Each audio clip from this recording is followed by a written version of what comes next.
curry is amazing. And this is what I believe our new restaurant is all about. And then dip it into here. Yes. Absolutely sensational. When you eat street food, you're basically sampling history. It's the people's food. It's a people's food. Fantastic.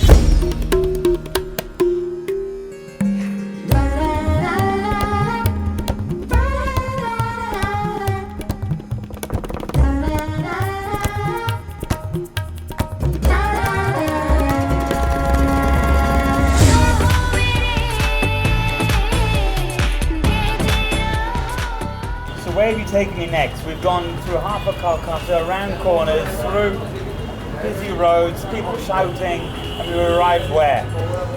This is a cafe of old days. It's like a cafe coffee day of 100 years old. Wow, it's 100 years old roughly. And it was given to the son-in-law.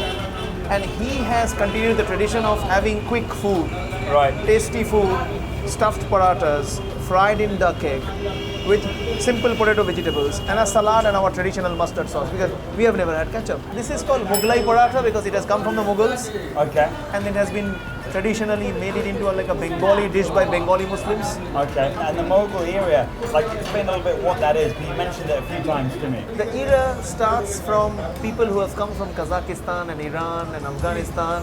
Persians. And Mongols and half Turks, because when the 1,000 years of war ends between Mongols and Turks, they intermarry. Okay. And they brought in their meat, and they got in the spices which are Indian and turned it into something very succulent, tasty, Wow, so and a lot healthy. of this cuisine is derivative of Turkish, Mongolian, and Mongolia, Persian, Persian, and then local Bengali Muslims adding touch to it. what a melting pot. And this is what I believe our new restaurant is all about. It's seeing come from the west here in the east and how has it merged together. And this is a perfect example of what it is. The waiters drop down another dish. What is that? Goat meat, Fantastic. street goat meat curry. Okay, so let's tuck in and tuck try, in. shall we? Yes. So with this, With this first, with the potato. yes. That curry is amazing. The paratha is crispy, it's crunchy, egg, just kind of creaminess in it. And I haven't tried it with the mustard sauce.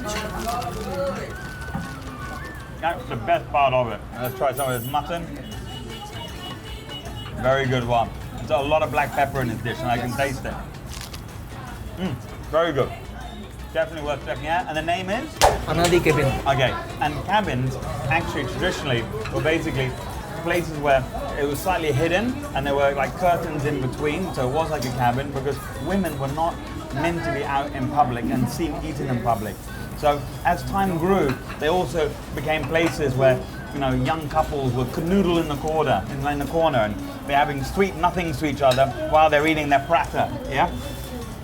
I hope you're not going to tell me something sweet and sweet nothing into my ear. That would all be a bit wrong, wouldn't it?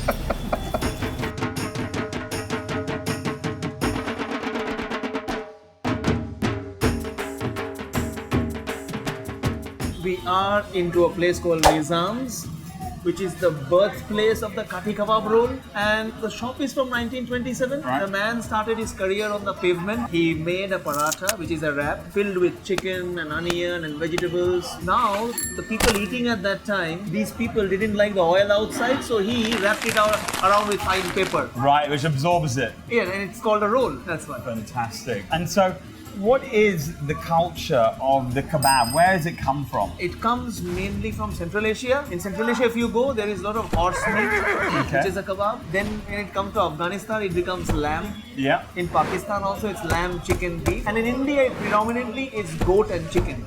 And so tell me a little bit about the necessity of street food. I mean, I know from my experiences of street food that basically it's not food porn. It's a necessity because people need to eat. People don't have kitchens. Workers, migrants don't have kitchens to cook in, to go back home to.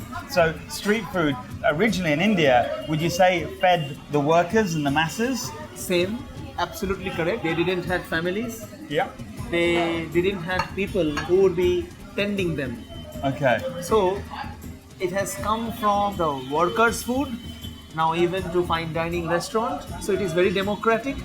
When you eat street food, you're basically sampling history. It's the people's food. It's the people's food. Fantastic. So here we have the chicken roll. The Kathi Walks roll. The Kathi Walks wrap. Just open it up. Well, let's have a go and see what it tastes like. That is sensational. And the onion in there just lifts it a little bit as well. India is the largest producer of onion in the world. It also is the largest consumer. Wow. Here they have aniseed. Yes.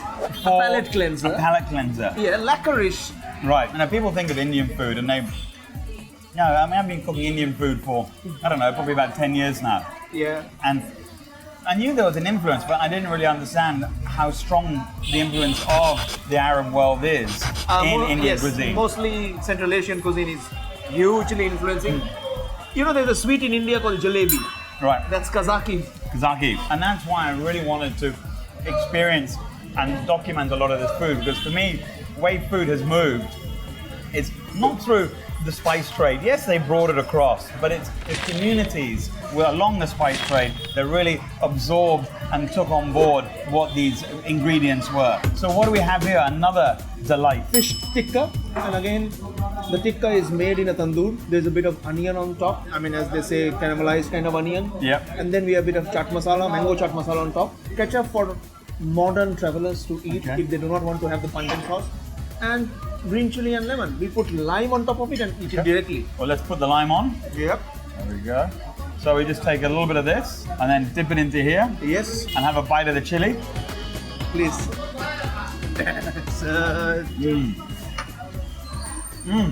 Absolute bugger rocket. Beautiful fish. And as you said before, it's very similar to barramundi. Very similar, but not completely similar. It's bekti.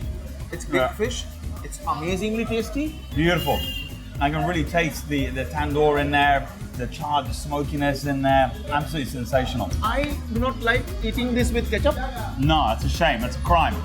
You know, absolute crime. Blasphemy.